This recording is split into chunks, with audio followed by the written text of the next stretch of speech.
Hello, I'm Abbishek. I'm a master's student from the Global Institute of Management Sciences. I took BCA course there. It's a IT stream.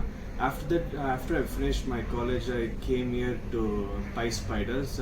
I took Python full stack development here. It's a really good course that I took.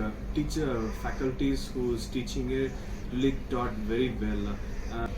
But after coming to Pyspiders, it is a really good experience for me. And what can I say? Like faculties here really taught very well and made me understand the technologies that I took, like Python, Jivita ma'am and Keshav sir, SQL Harshan sir, and Django Keshav Reddy sir, especially the HTML web technologies. Nandita ma'am, she really taught very well about that. How the industry is, what are the technologies they're using currently. She's a really good teacher for me and mentor. I can say many things about her.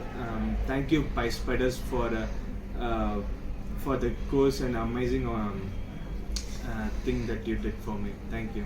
After completing the course, I joined in a company called People as a junior front-end developer.